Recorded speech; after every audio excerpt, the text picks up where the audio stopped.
I'd like to talk about the air disaster that took place in Freckleton, August 23rd, 1944. It was an air disaster that killed 61 people. It was the single largest Allied air disaster during World War II. And it killed, among the 61 victims, 38 children ages 4 to 6 in the local school in Freckleton.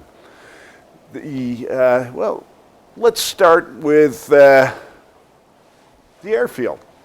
Good place to start. So it's 1941, the United States has entered World War II. We're working on air supremacy versus the Axis powers. As you know, we put a lot of bases in the south and eastern part of England. But up in the northwest, very special bases were put. They were called base air depots. And the men that worked them just called them BADs. So there's BAD 1, 2, 3, 4. The base at Freckleton Wharton was known as BAD 2. So what happened at an airfield like BAD 2? Well, this was in northwest England. It was out of the range of most German long-range bombers. It'll be out of the range of the German V rockets as well. And at a base like Wharton that you see here, what they did was they repaired, they refurbished aircraft. They put in the latest modifications that might be taking place in the United States, and the equipment was sent over. They also assembled some of the aircraft. For example, most of the gliders that were used at Normandy were assembled right here at the Wharton Airfield, BAD 2. Wharton is the name of the base because the control tower and the headquarters of BAD 2 are actually in Wharton. But most of the airfields, most of the billeting of soldiers was in the village of Freckleton, which is right adjacent to Wharton. During the war at Freckleton, there were 900 inhabitants of the village. And that number was really down closer probably to 800 due to the men who were off fighting the war. So this is a very small village, Freckleton. And Freckleton was known mostly for its knitting mill. It was also known for agriculture, poultry, mushrooms were grown there, and they also made rope in the village of Freckleton. A very small 900 people.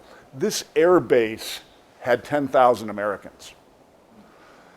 And it, during the war, refurbished, assembled, worked on over 10,500 aircraft.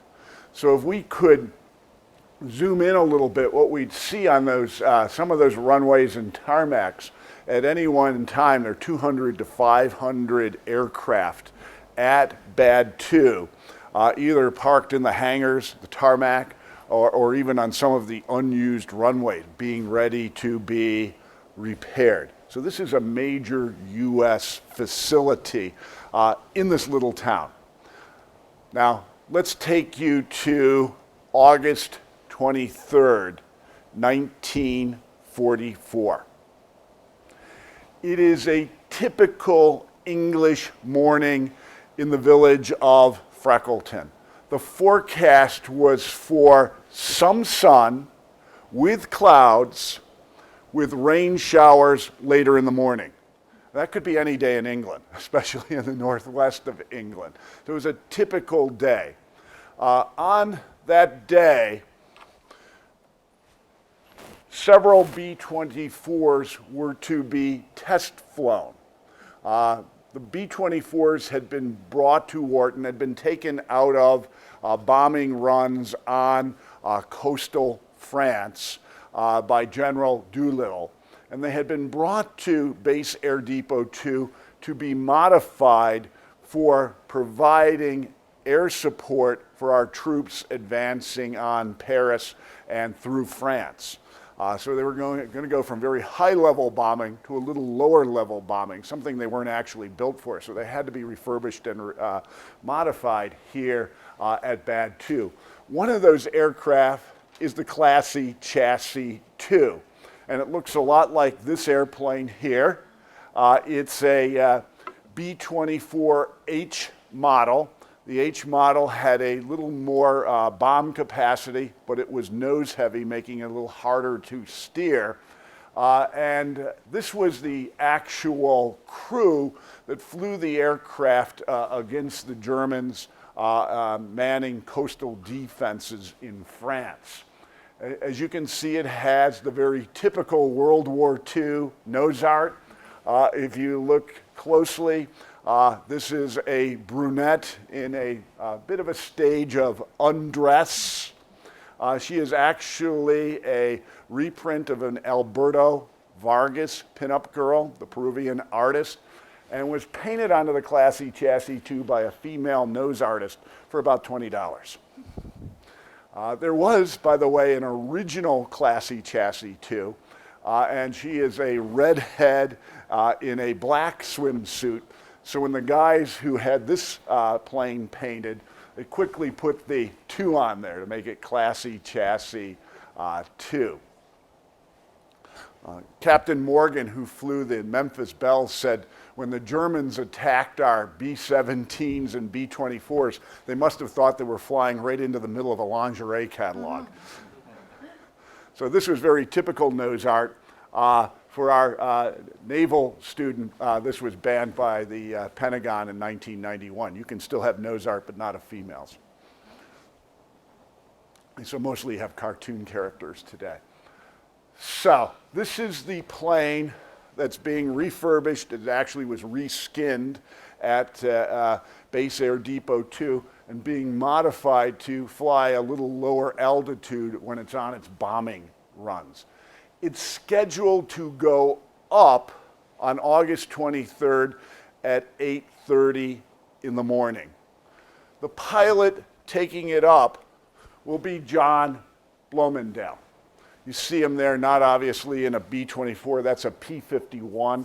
P-51s and P-47s were also reworked and refurbished at BAD 2. They were very common aircraft that came in. John Blomendale is from Minneapolis, Minnesota. He went to Washington High School in Minneapolis, where he was a star athlete in baseball and in ice hockey. He also was #1 in his class, and he was the valedictorian of his graduating class. He spent 2 years at the University of Minnesota studying engineering.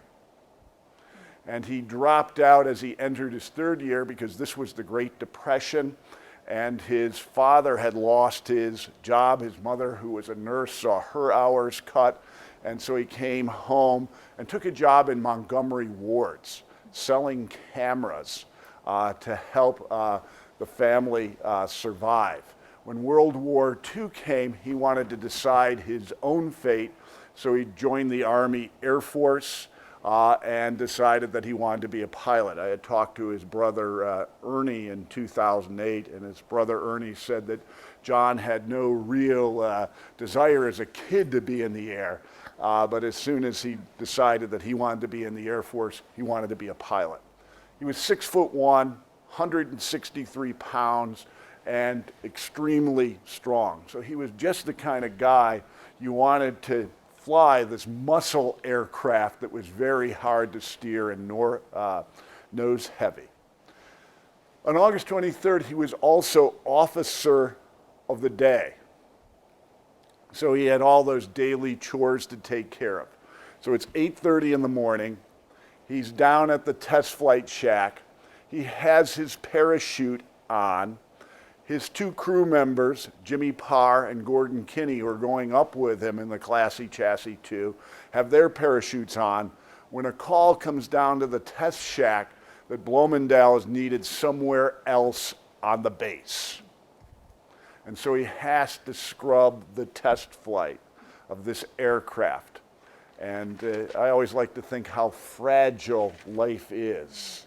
And if he hadn't gotten that phone call, there's no record of what it was about. He would have gone up at 8:30, and I wouldn't be here today talking about this, and you wouldn't be here listening. But that's life, and the way life takes us, and the places it does. So it's also obviously 8:30 in the morning in the village, and at a small cafe known as the Sad Sack, named after the George Baker cartoon character. There are a number of American servicemen having coffee and breakfast who are off duty. They're being joined there by their RAF friends. And no doubt they're talking about the big news of the day, which is the gradual encirclement of Paris by Allied troops, which is occurring as the American, British, and Free French Army is moving in on Paris, the big story of the day on the 23rd. Also at 8:30 in the morning, little Ruby Curl. Actually, at that time her name was Whittle, Ruby Whittle. She's a 5-year-old. She will be going to Holy Trinity School. It will be the second day after summer break. Ruby's a precocious child. She really loved and enjoyed school, but this morning she told her father, "I don't feel like going." To which her father replied, "Yes, you are," and put Ruby on the handlebars of his bike and pedaled Ruby down to Holy Trinity School, a decision he would later regret. Also at 8:30 in the morning, 21-year-old Jenny Hall is getting ready for her second day of teaching. She had gone to Holy Trinity School herself in Freckleton. She had gone on to St. Mary's in Lytham, where the famous golf course is, Royal Lytham.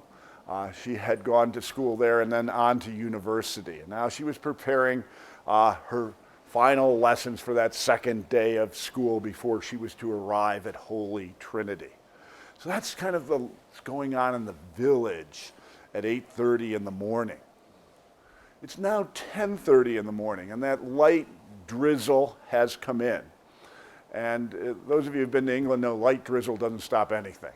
It's just a way of life.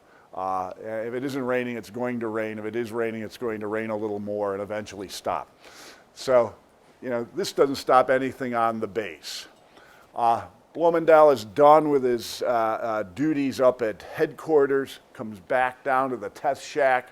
He'll put on his parachute while his crew of 2 more members are checking out the instruments and everything on the aircraft to take it up on a test flight. The test flight itself will launch at 10:30 in the morning. And not only will the Classy Chassis 2 become airborne at 10:30 in the morning, but so will a second B-24 being flown by Lieutenant Manaserio of San Mateo, California. So there are 2 of these B-24s going up simultaneously on a test flight. By the way, they're carrying 2,793 gallons of 100 octane fuel. They always tested the aircraft with a full fuel load. So that's going to play in it. No armaments, though. No armaments. So the 2 planes will get airborne. And so as they move up into the air, approaching 1,500 feet, John Blomendal will look out the cockpit window and see to his south-southeast a large cloud formation. He'll immediately, through his radio, contact the pilot next to him and say, "Did you see that formation down there?" And Manaserio will say, "Roger, it looks to be a very huge thunderhead." Almost at the same time at identifying that thunderhead out the cockpit window, a call will come in from Base Air Depot 1. Now everything kind of operated out of the hub of Base Air Depot 1 in Burtonwood. And General Isaac Ott, who is commander of Base Air Depot 1, said there was a giant storm in the area, that Base Air Depot 2, if it had any aircraft in the air, should immediately land it. On the other end of the phone was Colonel William Britton, who said, "Roger," put down the phone and gave the immediate order to his control tower to land the aircraft. Colonel Britton knew about as much about flying as I did. He was really a supply officer. The two leading pilots on the base, Colonel Moore, was away at another Base Air Depot. He was an experienced pilot. His second in command, Colonel Jackson, an experienced combat pilot, was away in Scotland. The guy running the base had no idea, and he ordered the pilots to land. So it's about 10:45 now. The thunderstorm has hit the Freckleton area. Jenny Hall, who's teaching, now tells her children to put their heads on the desk. She's going to start reading them some fairy tales to keep them quiet. In the other room, Louisa Holm, a very seasoned teacher, has told the children again not to be worried. Nothing's going to happen. Just get your heads down, and I'll read to you. Coming in through all this mess now is John Blomendale, and his B-24 is coming in to land at about 10:45. About 100 yards off his right wing is the second B-24, and they're going to be now coming in. Visibility is at about 300 feet and dropping. Lightning everywhere. The wind shears were measured at 60 to 80 miles an hour. They had already ripped up trees in the Freckleton area, blown over chicken coops.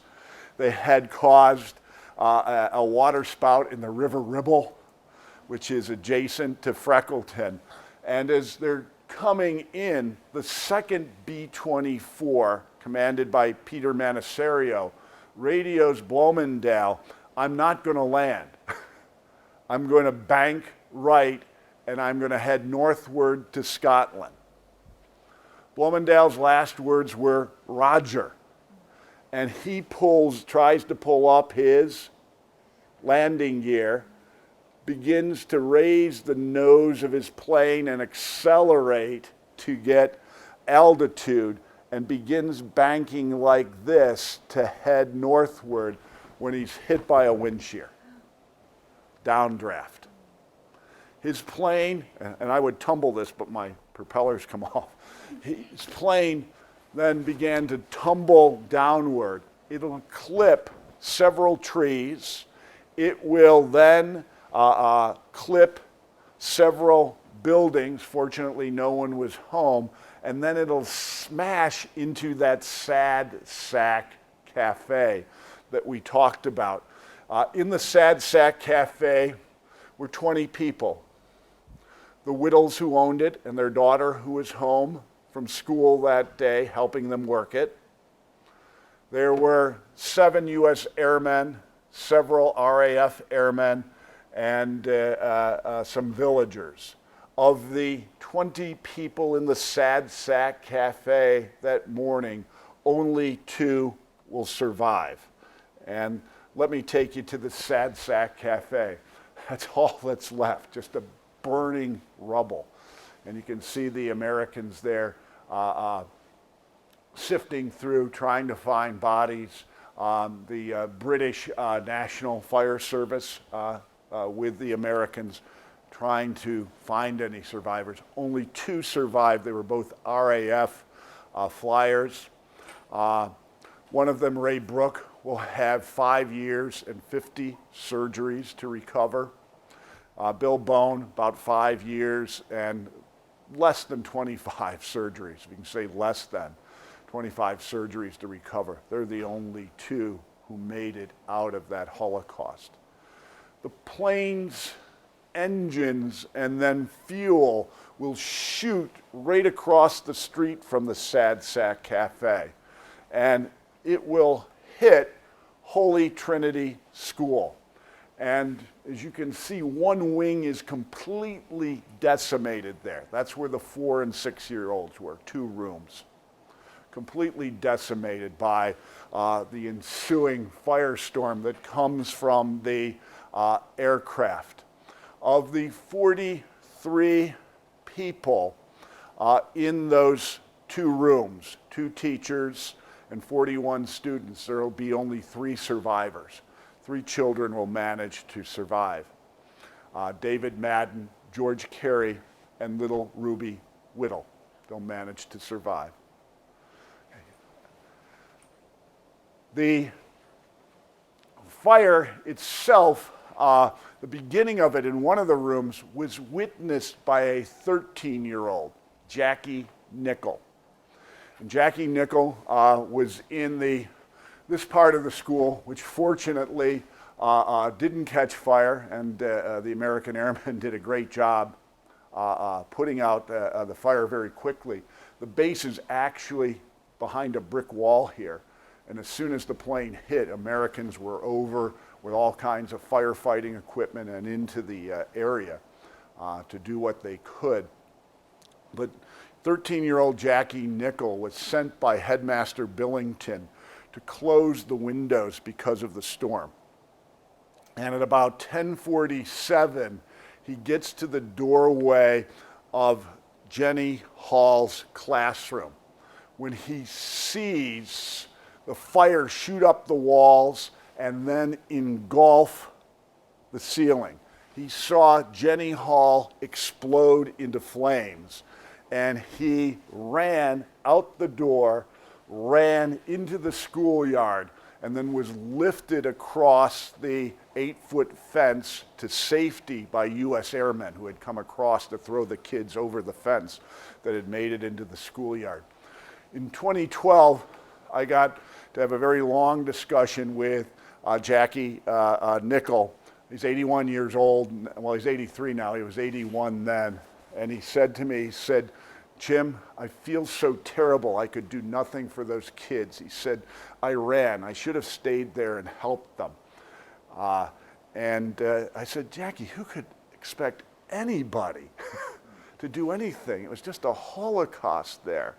And he said, "You know, when I was there, the flames were so intense, it sucked all the oxygen out of my lungs. And all I could think of was to get outside and try to breathe." And I said, "You're a 13-year-old kid. You're in shock. You've just seen one of the most horrible things anybody can see. You couldn't have done a thing." And till this day, when it thunders and lightning, Jackie can still feel all that air getting sucked out of his lungs again.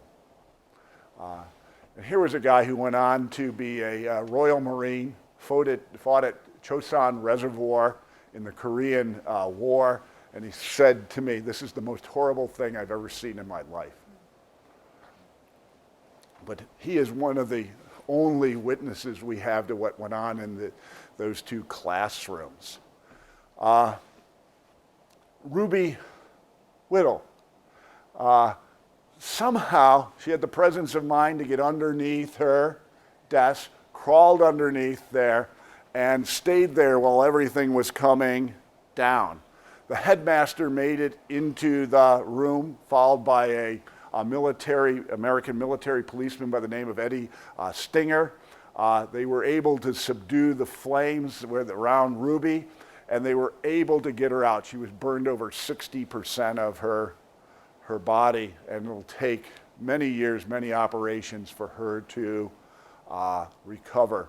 But she was able to make it. So that's the length and breadth of the disaster. After the disaster, the funeral. And the Americans will pay for everything. They will help the village run everything. The village has decided on a communal funeral for the children. and later in the day after the children are buried for their civilian victims. And so the procession will start at the morgue. It will continue past, right here you're seeing it move past what was left of the Sad Sack Cafe. If we shot it the other way, we would be able to see the burned out school, and eventually it will wind its way to Holy Trinity Church. The Holy Trinity Church is still there. It's very small, maybe double the size of this room. Everybody couldn't fit in, so symbolically they brought in Jenny Hall's remains, and they brought in an anonymous child's remains, and every other casket stayed outside of the church. Until this day, no one knows who the child was that was brought in. The United States airmen will carry the coffins through the streets. Each coffin will have a wreath of flowers and covering a brass nameplate. So Becky, I promised you a little redemption here, right? And Tom Miller. Tom Miller was about 21 years old. He was from Baton Rouge, Louisiana. He was repaired radios at Bad 2. He was one of the men selected to carry one of the coffins, and he was selected with his bunkmate, Cliff Leggett. So on the night of the 25th, they were going through a list of the children who had died. And Tom Miller, when he got to the name Sonia Dagger, said to himself, what a beautiful first name, Sonia. He was really struck with the name, Sonia. So he told Cliff that, and Cliff, another young guy, said, well, I guess it's a pretty name. You know, he wasn't quite as caught and fascinated with the name.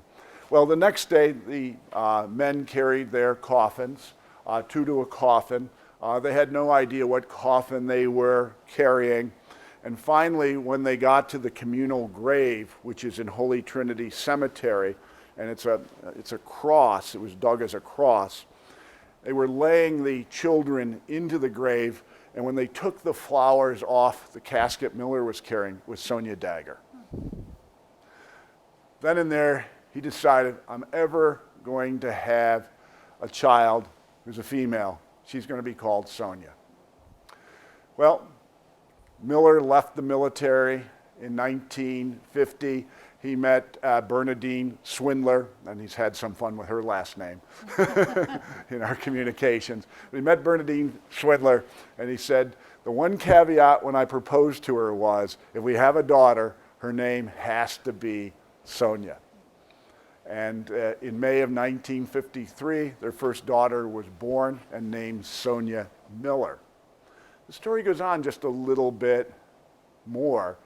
Tom Miller always wanted to get in touch with the Dagger family, but he thought there'd be resentment towards him and the Americans. There never was, by the way, in the village. I've never heard a resentful remark or a snide remark about Americans in the village. But he was worried about that, didn't want to come face to face with it. And so, even though he had a daughter named after one of the children, he never got in touch with the Daggers. It was 1972. He's working for Wolf Baking Company in Baton Rouge, Louisiana, when the company hires a new administrative assistant who's from England. So, of course, he tells Winnie the entire story about Freckleton, and she says, well, why don't you never get in touch with the Daggers? That's just ridiculous. And he said, well, I wouldn't know how to do it now. He said, small English town, Church of England, vicar, they all have the records. You know, it's pretty easy to trace. Write the vicar. So he wrote the vicar, and the vicar wrote back in 2 weeks saying the Daggers would love to start communication with the Millers. And since then, to 2014, the Millers, 3 generations of Millers have been back and forth with the Dagger family. Sonia actually went over in 1995 to lay flowers at the grave of her namesake, accompanied by Wilfred Dagger, himself the father, who was very ill at the time. And after Sonia Miller left, Wilfred Dagger will die, and he'll actually be buried on August 23rd, 1995, in a grave where now his wife is buried, and they're both buried at such an angle that their faces always look at where Sonia is buried. So it's a kind of, I'll give you one more. He's not in the picture, but Painter Alexander. Painter Alexander stood 6'8", and he was picked to carry one of the coffins, and there was no one to match with Painter Alexander because it'd be like, so Painter alone carried the coffin of Judy Garner. Now, if there was a woman who had worse luck than Jane Garner, Judy Garner's mother, I have no idea who she would be. Because on August 23rd, Jane Garner not only lost her daughter Judy, but her two sisters had daughters in the school as well. So she lost two of her nieces. That day, coming into the village was word that her husband, Mick, who was fighting with the British Army in France, had been killed on the 17th of August. The constable, figuring that there's no way this woman could bear all of this, never told her till after the burial of Judy Garner. So she managed to lose her daughter, two nieces, and of course her husband. Well, Painter Alexander, after carrying Judy Garner, was not going to let this die. He wanted to talk to the Garner family and the Barlow family who had lost so many people. And he talked to his commanding officer whether or not it would be the right thing to do to go visit the family. And he said, sure, I would go visit the family. So Jane Garner was staying with her father, whose last name was Barlow, James Barlow, staying in the Barlow house at that time. Painter Alexander came over to offer his condolences. He was invited to dinner, and the father took an immediate liking to him and kept inviting him back for Sunday dinner. Jane Garner kept slipping into deeper despair. The father talked to Painter Alexander about it and said, I'd like you to ask my daughter out. And then he went to his daughter and said, I want you, not in the like I'm asking you, I want you to go out with Painter Alexander. And she gave in. They went out, and in 1946 they were married in Holy Trinity Church. They will go on to live in the United States and Illinois, have two children, stay happily married till 1979 when Painter Alexander passed away. And Jane Garner Alexander will pass away 11 years later on their wedding anniversary. So, and Jim Alexander, the son I've been able to talk to, said, out of all this tragedy and despair, something beautiful was born, an everlasting love. And I thought that was really poignant. Well, the funeral ended, the investigation was conducted, short and sweet investigation, that's what they always were at this time. It started on August 23rd, ended on the 26th. The U.S. Army Air Force came to the conclusion that there was no one thing they could specifically say caused the accident, but said that pilot error was involved. He never should have tried to bring his aircraft in during the storm. And the only recommendation that was made was that Army Air Force pilots be aware that you can have thunderstorms in England and stay the heck out of them. And that became the official investigation. Again, this was the grave site. Here's the grave site today, and that picture was taken in 2012. You can see it's in the form of several crosses. All through here are the vases with the children's names on them. It's always, mostly filled with flowers, the village remembering. But if you look at the monument, it looks like a cross, right? But what do you see when you look a little deeper? Yeah, it's an airplane, right? There's the fuselage, the tail, the wings, and the nose buried in the ground where the children and the people from the village who died are buried. So it's a really poignant type of monument. I'd like to conclude, and then plenty of questions, I got plenty of time. I'd like to conclude by saying, to me, these children are real heroes. The town of Freckleton are real heroes. They're as heroic as anybody who died in the Pacific or fighting in the beaches of Normandy, because they gave their most precious possession, their children, for our freedom and our liberty today. And that's why I wanted to tell the story, and that's why I wanted to come to Villanova this afternoon, to give them a voice, because they never had a chance to grow old. And thank you.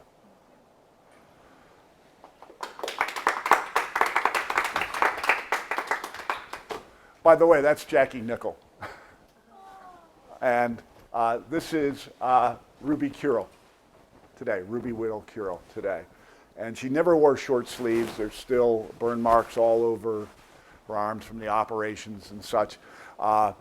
And she always wore full-length tops and bottoms. And then she married Brian Curel, very nice man, who said, "Ruby, don't you know how beautiful you are?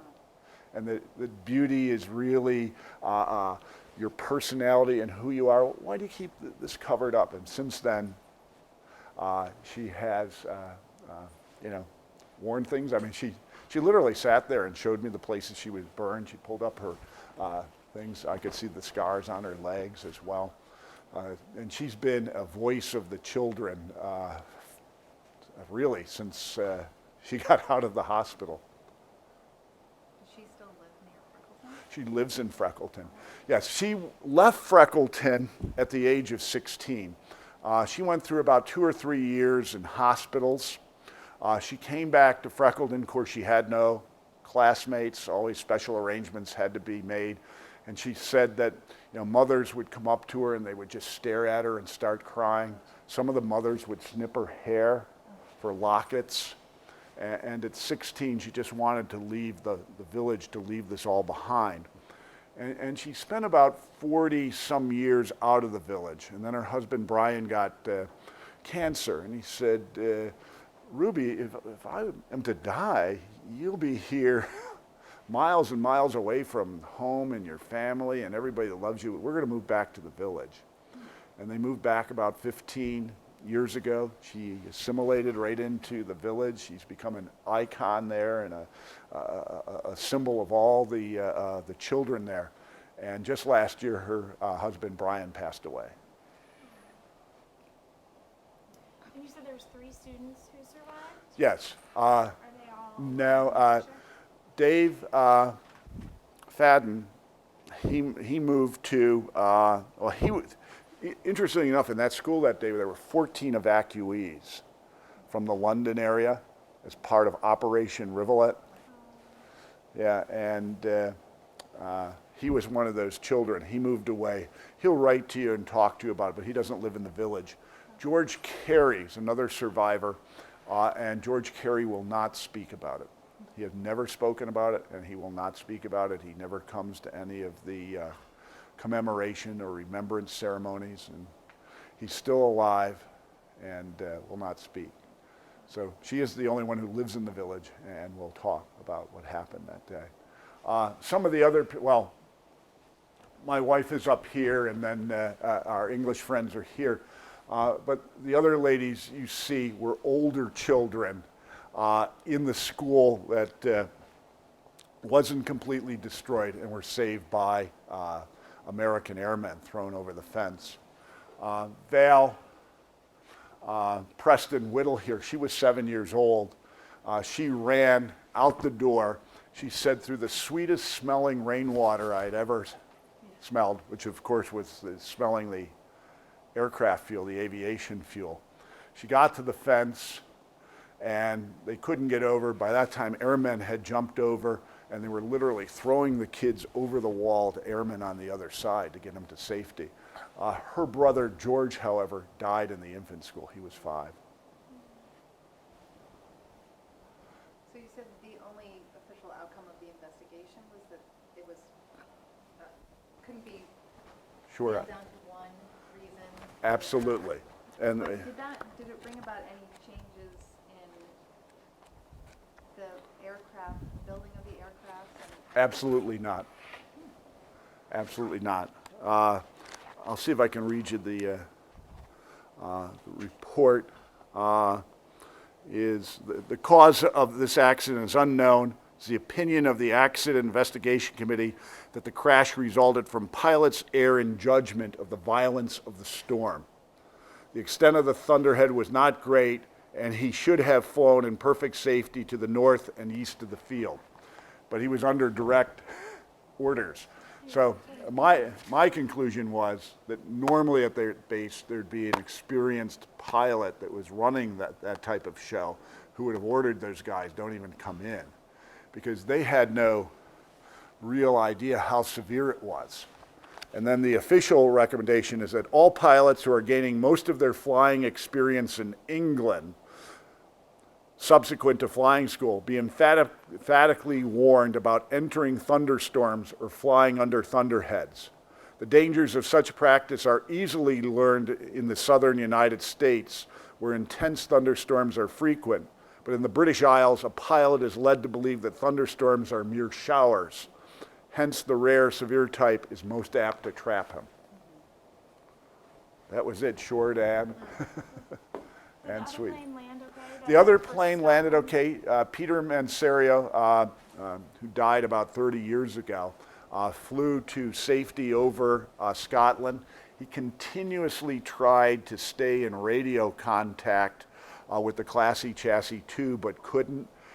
He kept calling Farham, which was the code name for the tower at Wharton, asking about Bloemendael and his aircraft, and was told that no contact had been made. And then he said when he came back over Freckleton, about 15 minutes later, he saw the plumes of smoke, and he knew exactly what happened to Bloemendael and the aircraft. Yeah. So, any other questions? One thing I'd be Bing Crosby came to the base on September 2nd, so that was just about 2 weeks, less than 2 weeks after the accident. And he had heard about the accident, and he asked to see the victims in the base hospital, because that's where they took them. And he came up to Ruby's bedside. He knelt next to her bed and was talking to her, and then asked her, "What would you like me to sing to you? I'll sing you any song." Now, here she is. She's wrapped up like a mummy. I've seen pictures of this. She's wrapped up like a mummy. Her feet are up in what we used to call traction, and she has a slit like this. And she told me, she said, "Well, the only song I knew was White Christmas." So she asked him to sing White Christmas. He tried to sing White Christmas. He started crying. Tried a second time, started crying. Third time he started crying. Finally, he went outside the door, shut the door, and sang to her from behind the door because he couldn't look at her. Yeah. So it's a little known piece of history, and I think so much is written about World War II, but some of the terrible things that these villages and villagers went through, just I think all the stories need to be heard, at least by Yeah. someone. Yeah. It's something that we should definitely at least try to involve ourselves in a little bit, just for Yeah. respect. So I like to look at history as a mosaic, and hopefully I've put one more tile in the mosaic there of the history of World War II. Okay. Oh, well, thank you for having me. Thank you for letting me come.